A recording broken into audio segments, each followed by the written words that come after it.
I'm 35 years old and in $169,292.74 of debt, and I still live at home with my parents. And you might as well bump that up to $266,722.97 in debt if you add in how much I will pay in interest. I'm in $135,092.74 in debt. I'm drowning in credit card debt. And I don't know what to do. 111 million. That's how many people in America, the richest economy on earth, are trapped in a debt that they can never pay off. Across the ocean to Britain, and it's the same story. 79 billion pounds owed on credit cards alone and climbing every single year. Look at Europe, at Asia, at Africa, and it's the same everywhere. This week, nations are drowning in debt and the world could soon owe more than it earns. But when does borrowing become too much? And how would that affect us all? Because the entire modern banking system runs on one quiet engine. You borrow, you pay, and somehow you still owe. And you've probably made peace with it by now because that's just how money works, right? But now imagine every one of those debts, all of it worldwide, simply erased, wiped to zero in a single day. That sounds impossible, and if you know anything about the Bible, it sounds backwards because everyone knows what the Bible says about debt. Pay what you owe, a man's word is his bond. That's the version of what you've heard your whole life. But what if that's not what it actually says? Because buried inside this same book is a law that commands the exact opposite, that every debt be cancelled, no matter how large, whether the lenders agree or not. And here's the part that should actually stop you. If you try to pass this law today in a world full of hundreds of millions of people in debt, in America, in Britain, anywhere in the modern world, it would be illegal. So the question almost no one asks is, why did this law exist in the first place? What was so dangerous about debt that a law like this had to be written down and written into the Bible of all places? And once you understand why it existed, a second question hits even harder. Why did the modern banking system quietly erase it? You see, to answer either one of these questions, we have to go back to a very special moment that made a law like this necessary.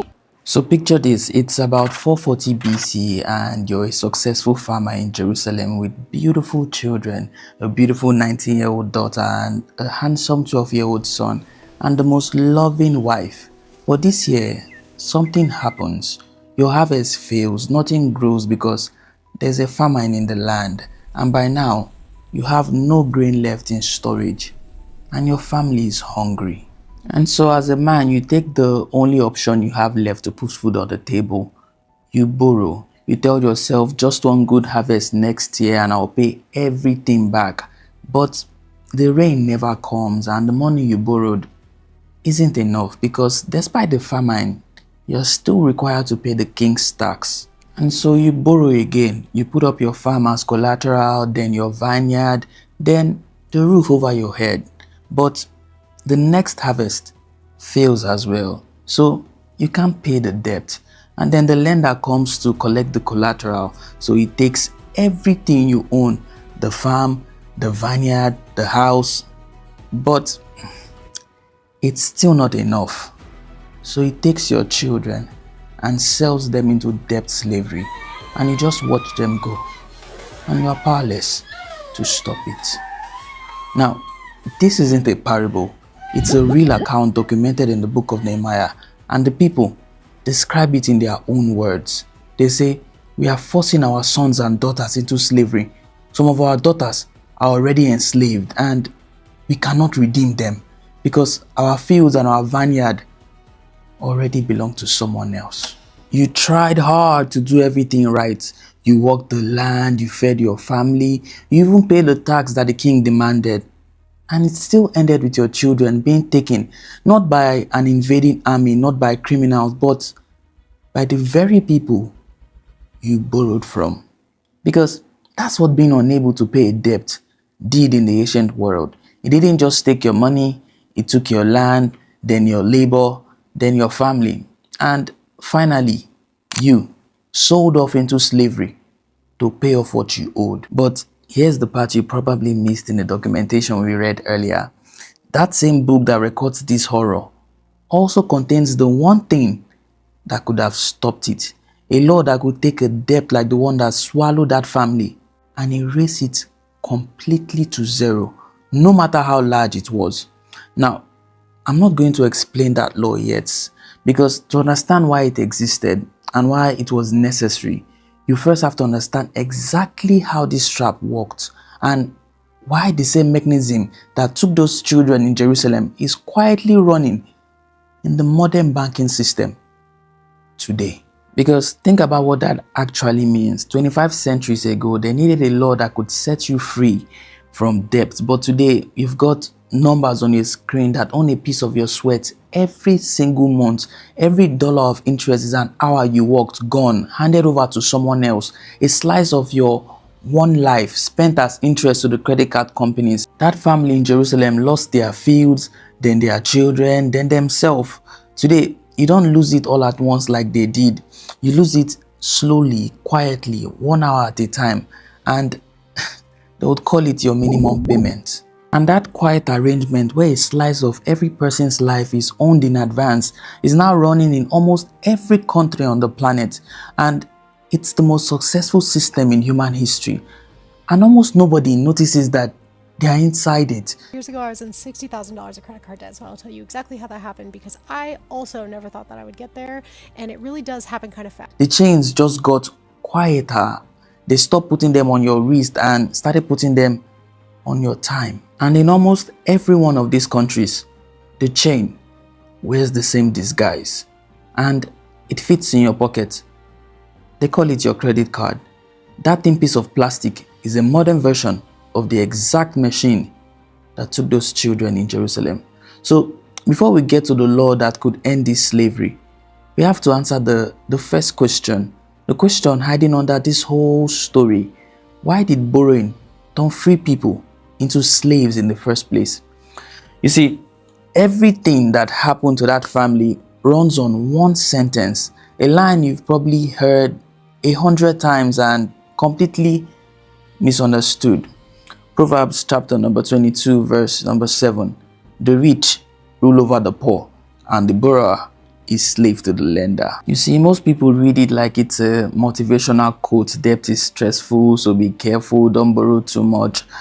Cute, but that verse was never written as a nice little money tip. It was a description of what people actually watched happen. Because back then, when you couldn't pay, slave wasn't a feeling. It was a man walking onto your land and taking your daughter as payment. And it was completely legal. Now, that's the way it's sitting inside that verse. Not debt is stressful, but debt is how a free person becomes a slave. Historians even have a name for it. They call it debt bondage. And it was the single most common way a free person became a slave in the ancient world. Not war, not kidnapping, debt. So what was happening in that scene wasn't a red tragedy. It was the normal, predictable endpoint of the system.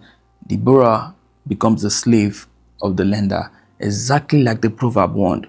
So why didn't the Bible just ban borrowing altogether? You'd expect it to say something like, thou shalt not borrow, but it doesn't. It only regulates it. It puts conditions on it. It forbids charging interest to the poor of your own people, which is exactly the crime the lenders in Nehemiah were committing. It bans taking the tools that someone needs to earn a living as collateral. It even forbids keeping a person's coat overnight as a pledge because they needed to stay warm at night. So the villain was never the loan. The villain was the kind of loan you can't escape, the kind that compounds against you faster than you can pay until it owns your land, your labor, and your children. And we have a name for exactly that type of loan today. And you're probably carrying one in your wallet. So let me show you precisely how it works. Because how does a modern loan quietly do the same thing that took those children? Watch the math, okay? So let's say you're carrying around $5,000 on a credit card, nothing too extreme, a fairly ordinary balance, at around 21% interest, which is roughly the average in America right now. So you do the responsible feeling thing, right? You make the minimum payment every single month and you never miss one. And watch what that actually does. On a $5,000 balance at the minimum payment, you don't clear it in a year or 2 or 5. You stay in debt for close to 2 decades, and by the time you're finally done, you haven't just paid back $5,000. You've paid somewhere around $12,000 to $13,000, the 5 plus $7,000 to $8,000 in interest alone. So you handed over more than double what you borrowed, often closer to 2.5 times more, and every month it felt like you were doing the responsible thing. Now, that's not a glitch, that's the design.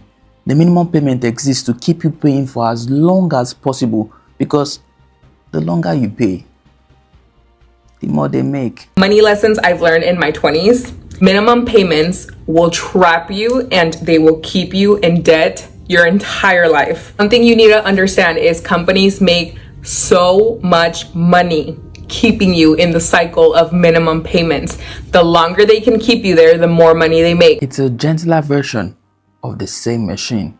It won't take your children immediately, but it would quietly take years of your life and a large share of everything you earn while you carry it. So that raises the real question, the one this whole video has been building towards. Because if the trap is this old and this destructive, then what has been done about it all throughout these centuries? And the truth is, they created a solution at some point that actually worked. So let's go back to Jerusalem, because the story did not end with the children being taken away. So a man named Nehemiah hears the cries of the family, and the text says he becomes very angry, but he doesn't just feel angry, he acts. He drags the nobles and the lenders to the front of the whole city and says, "You are charging interest to your own people and selling your own brothers back into slavery." And then he does something very audacious. He forces a full reversal. Give it back, he says. Today, the fields, the vineyard, the olive grove, the houses, and every coin of interest you've charged, give it all back. And they do. They swear an oath in front of the priest and they return it. So in a single moment, the debts are cancelled and the families are made whole again. Now, here's the question that unlocks everything. Where did one man get the nerve and the authority to cancel a whole city's debt? Because he wasn't inventing a new idea on the spot. He was enforcing a law that was already written down. And that law is the one I promised you at the very start. The one I told you that would be illegal today. Because according to Michael Hudson, who studied the actual clay records of the ancient Near East, societies all the way back to Sumer and Babylon, as far back as 2500 BC, would periodically declare what he calls a clean slate. The debts were cancelled, the people in bonds were freed, and the seized lands were returned, and the whole society would reset back to zero. So it was always the king's choice. So the Bible took that choice away from him entirely and wrote the reset directly into the law on a fixed schedule no ruler could cancel. Every 7 years, debts were to be released, and every 50 years came the big one, the Jubilee in Leviticus chapter number 25. Debts released, bond servant freed, lands returned to the families who lost it, a full economic reset on a timer, whether the powerful or the lenders liked it or not.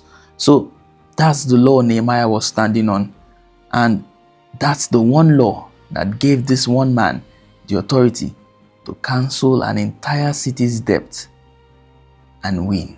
But the most revealing part of this whole thing isn't just the law in itself, it's the single word sitting in the center of that law, because the Hebrew word used for that release is deror, and deror is the word the Bible turns into liberty, but it came from an even older word in an ancient language called Akkadian, honorarium. And back then, that word didn't mean freedom in a general way. It meant one specific thing: freedom from debt. So the original meaning of liberty in the whole tradition was not freedom of speech, it was not freedom to vote, it was the cancellation of what you owed. Being released from your debt was the very first thing liberty ever meant. And here is where it all comes full circle in a way you will never forget. Because that exact word from that exact verse, Leviticus chapter number 25, verse number 10, is the line inscribed on the Liberty Bell, the founding symbol of American freedom. Proclaim liberty throughout all the land. It's a direct quote from the debt cancellation law. So the bell that stands for American liberty is at its roots stamped with a command to forgive debt. They put a debt release law on the very symbol of freedom, but then they built an economy that quietly deleted the law. Which leaves one last question to be answered, because if the cure is this old and this well documented and proven, why do we keep walking straight back into the same trap? And the answer is that your brain has a specific measurable flaw, and the entire credit system is built directly on top of it. Behavioral economists call it present bias, and the Harvard economist David Laibson built much of his career proving it under the name hyperbolic discounting. It's the finding that human beings widely overvalue the reward in front of them right now and widely undervalue the cost that comes later. The thing you can have today feels real and vivid. The bill that comes in 6 months feels abstract, distant, almost like someone else's problem. So you trade a future that you can't feel for a present that you can. And that's the exact lever a credit card pulls. The purchase is now, the pain is later. Buy now and let the version of you that doesn't feel real yet deal with the cost. But Laibon's research points out something even darker, because he argued that as credit got easier and more available, it stripped away the natural friction that used to protect people from their own impulses, which means those ancient laws weren't only regulating lenders, they were protecting people from a weakness inside themselves. The same weakness that 25 centuries later has become the most profitable thing about you to the banks and credit card companies. So let's strip it all the way down and look at what we have left. Every society in the ancient world understood that debt left unchecked ends in one specific place, the same way it ended in Jerusalem, in slavery. So out of wisdom, they built a reset that stopped any one group from owning everyone's future. But the economist Michael Hudson makes the uncomfortable point plainly. Western civilization was the first to abandon the idea entirely, to keep the debt and remove the clean slate. So the system you live inside today isn't the natural order of things. It's a historical exception. We kept the oldest, most dangerous half of the agreement and quietly deleted the half that protected the common man. Now you can't vote yourself a jubilee. You know Nehemiah is going to stand up and cancel what you owe. And the reset is not going to come from a system that profits from you. But you can refuse to keep walking into the same trap that the law was written to outlaw. You can refuse to be the family that hands over everything, one payment at a time, for the feeling of keeping up. Because that law, all those centuries ago, was built on a single idea that we somehow let slip, that no one, no human being was ever meant to belong to what they owe. And so tonight, look at your balance one more time, not as a bill, but as a question: who does the next year of your life actually belong to? I know it's a tough question, but we have to ask the tough questions. See you in the next one.